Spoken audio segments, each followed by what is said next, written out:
사순절 일곱째 날입니다. 지난 엿새 동안 회개, 고백, 그리고 하나님의 사랑을 묵상했습니다. 오늘은 미가 선지자를 통해 하나님께서 진정으로 원하시는 것이 무엇인지 배웁니다. 사순절 7일차. 오늘의 말씀은 미가 6장 6절부터 8절까지입니다. 내가 무엇을 가지고 여호와 앞에 나아가며 높으신 하나님께 경배할까? 내가 번제물로 1년 된 송아지를 가지고 그 앞에 나아갈까? 여호와께서 천천의 순양이나 만만의 강물 같은 기름을 기뻐하실까? 내 허물을 위하여 내 맏아들을 내 영혼의 죄로 말미암아 내 몸의 열매를 드릴까? 사람아, 주께서 선한 것이 무엇임을 내게 보이셨나니 여호와께서 내게 구하시는 것은 오직 정의를 행하며 인자를 사랑하며 겸손하게 내 하나님과 함께 행하는 것이 아니냐? 미가 6장은 하나님과 이스라엘 백성 사이의 법적 논쟁으로 시작됩니다. 하나님께서는 당신이 이스라엘을 위해 행하신 모든 일을 상기시키십니다. 애굽에서 구원하신 것, 광야에서 인도하신 것, 원수들로부터 보호하신 것. 그런데 백성들은 하나님을 잊고 살았습니다. 6절에서 갑자기 어조가 바뀝니다. 누군가 묻습니다. 내가 무엇을 가지고 여호와 앞에 나아가며 높으신 하나님께 경배할까? 이것은 진지한 질문입니다. 하나님 앞에 나아갈 때 무엇을 가져가야 할까? 어떻게 하나님을 기쁘시게 할 수 있을까? 내가 번제물로 1년 된 송아지를 가지고 그 앞에 나아갈까? 번제는 가장 일반적인 제사였습니다. 1년 된 송아지는 좋은 제물이었습니다. 하지만 이것으로 충분할까요? 우리도 종종 이런 질문을 합니다. 하나님께 무엇을 드려야 할까? 더 많이 헌금해야 할까? 더 오래 기도해야 할까? 더 자주 금식해야 할까? 우리는 하나님께 무언가를 드림으로써 그분을 기쁘시게 하려고 합니다. 7절에서 질문이 더 확대됩니다. 여호와께서 천천의 순양이나 만만의 강물 같은 기름을 기뻐하실까? 순양 하나가 아니라 천천의 순양. 기름 조금이 아니라 강물같이 쏟아지는 기름. 양이 문제일까요? 더 많이 드리면 하나님께서 더 기뻐하실까요? 그런데 질문은 여기서 멈추지 않습니다. 내 허물을 위하여 내 맏아들을 내 영혼의 죄로 말미암아 내 몸의 열매를 드릴까? 이것은 극단적인 질문입니다. 자녀를 제물로 드리는 것은 이방 종교의 관습이었고 하나님께서 금하신 것이었습니다. 하지만 이 질문은 당시 사람들의 절박함을 보여줍니다. 내가 무엇을 드려야 하나님께서 받으실까? 내 최선도 부족하다면 내 가장 소중한 것까지 드려야 하나? 이것은 단순한 질문이 아닙니다. 이것은 하나님과의 관계를 거래로 이해하는 것입니다. 무언가를 드리면 하나님께서 받으실 것이고 더 많이 드리면 더 많이 받으실 것이라는 생각입니다. 오늘날 우리도 이런 생각을 합니다. 내가 충분히 헌신하면 하나님께서 축복하실 것이다. 내가 충분히 경건하면 하나님께서 들으실 것이다. 우리는 하나님과의 관계를 성과 중심으로 거래 관계로 만들어버립니다. 8절은 이 모든 질문에 대한 답입니다. 사람아, 주께서 선한 것이 무엇임을 내게 보이셨나니. 사람아라는 호칭에 주목하십시오. 하나님께서는 개인이 아니라 모든 사람에게 말씀하십니다. 이것은 보편적인 진리입니다. 유대인만을 위한 것이 아니라 모든 인류를 위한 것입니다. 주께서 선한 것이 무엇임을 내게 보이셨나니. 우리가 알아내야 할 비밀이 아닙니다. 하나님께서 이미 보여주셨습니다. 숨겨진 것이 아니라 분명하게 드러나 있습니다. 복잡한 것이 아니라 명확합니다. 구약 성경 전체를 통해, 특히 율법과 선지자들의 가르침을 통해 하나님께서는 당신이 원하시는 것이 무엇인지 계속해서 보여주셨습니다. 그런데 사람들은 여전히 질문합니다. 무엇을 드릴까? 왜일까요? 진짜 원하는 것을 드리기가 어렵기 때문입니다. 여호와께서 내게 구하시는 것은 오직 정의를 행하며 인자를 사랑하며 겸손하게 내 하나님과 함께 행하는 것이 아니냐? 오직이라는 단어가 중요합니다. 수많은 재물도 화려한 의식도 아닙니다. 오직 세 가지입니다. 정의, 인자, 겸손. 이것이 전부입니다. 첫째, 정의를 행하라. 정의를 행하며. 히브리어로 미슈파트입니다. 이것은 단순히 법을 지키는 것 이상을 의미합니다. 옳은 것을 행하는 것, 공정함을 실천하는 것, 올바른 판단을 내리는 것입니다. 정의를 행한다는 것은 약자를 보호하고 억압받는 자의 편에 서며 불의를 바로잡는 것입니다. 내 이익을 위해 다른 사람을 희생시키지 않는 것입니다. 공정하게 일하고 정직하게 거래하며 올바르게 판단하는 것입니다. 하나님께서는 천천의 순양보다 정의로운 한 번의 행동을 더 기뻐하십니다.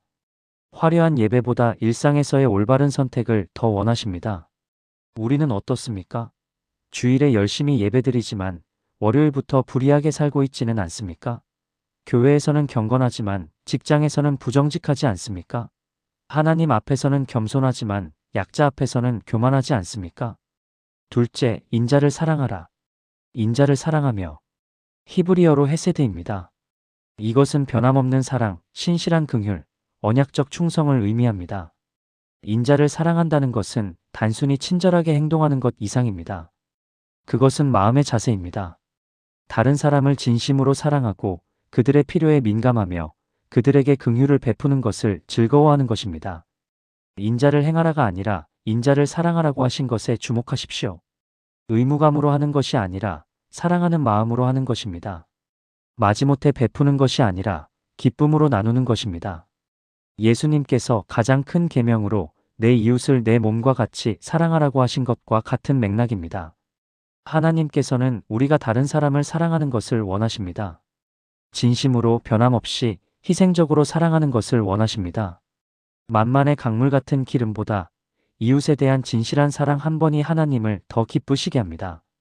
셋째, 겸손하게 하나님과 동행하라. 겸손하게 내 하나님과 함께 행하는 것. 히브리어로 하츠네아 레케트입니다. 하츠네아는 겸손하게 또는 조심스럽게를 의미합니다.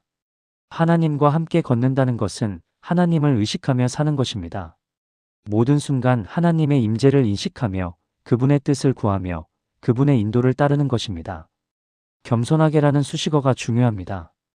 교만하게 하나님과 동행할 수 없습니다. 하나님과 함께 걷는다는 것은 하나님이 주인이시고 우리는 따라가는 자라는 것을 인정하는 것입니다. 또한 이것은 조용한 동행입니다. 요란하게 자랑하는 것이 아니라 은밀하게 하나님과 교제하는 것입니다.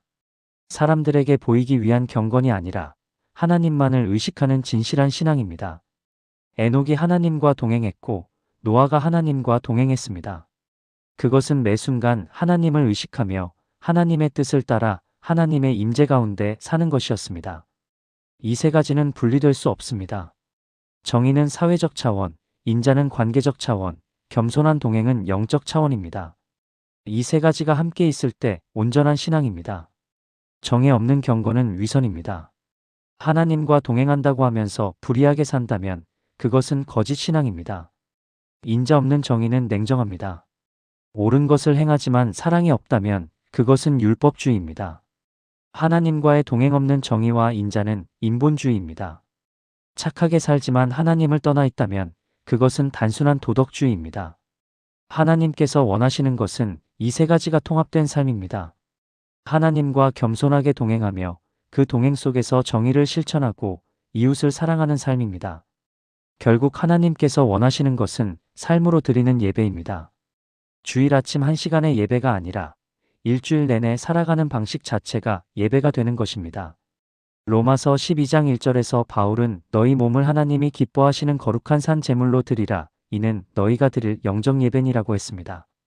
진정한 예배는 우리의 전 존재를, 우리의 일상을 하나님께 드리는 것입니다. 야고보서 1장 27절은 하나님 아버지 앞에서 정결하고 더러움이 없는 경건은 곧 고아와 과부를 그 환난 중에 돌보고 또 자기를 지켜 새 속에 물들지 아니하는 그것이니라고 했습니다. 진정한 경건은 약자를 돌보고 거룩하게 사는 것입니다. 사순절은 우리가 하나님께 무엇을 드릴지 생각하는 시간이기도 합니다. 많은 사람들이 사순절 동안 무언가를 포기하거나 특별한 헌신을 합니다. 그것도 의미 있습니다. 하지만 오늘 말씀은 우리에게 묻습니다. 정말로 하나님께서 원하시는 것이 무엇입니까? 천천의 순양도 만만의 기름도 아닙니다. 오직 정의를 행하고 인자를 사랑하며 겸손하게 하나님과 동행하는 것입니다. 이번 사순절 우리의 삶을 점검합시다. 정의롭게 살고 있습니까? 이웃을 진심으로 사랑하고 있습니까? 겸손하게 하나님과 동행하고 있습니까? 이것이 하나님께서 진정으로 원하시는 것입니다. 기도드리겠습니다. 선한 것을 보여주신 하나님 아버지, 사순절 7째 날 미가 선지자를 통해 주님께서 진정으로 원하시는 것이 무엇인지 배웁니다. 제가 얼마나 잘못 이해하고 있었는지 깨닫게 하시니 감사합니다.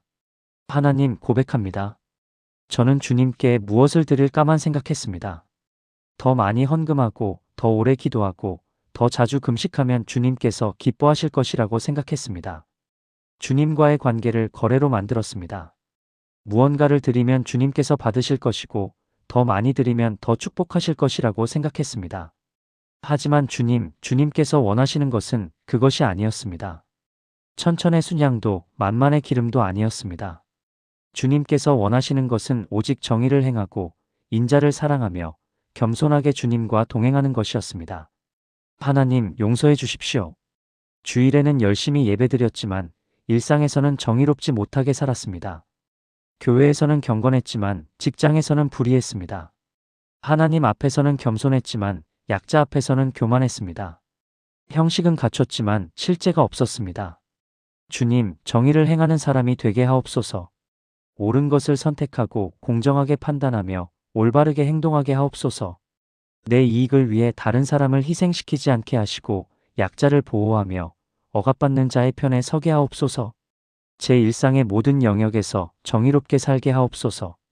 직장에서, 가정에서, 학교에서, 시장에서, 어디서든 정직하고 공정하게 행하게 하옵소서.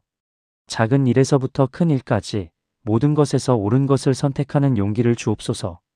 하나님, 인자를 사랑하는 사람이 되게 하옵소서. 단순히 친절하게 행동하는 것을 넘어서 진심으로 다른 사람을 사랑하게 하옵소서.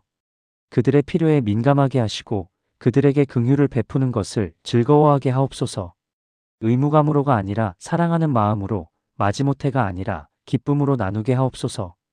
변함없이 신실하게 희생적으로 이웃을 사랑하게 하옵소서.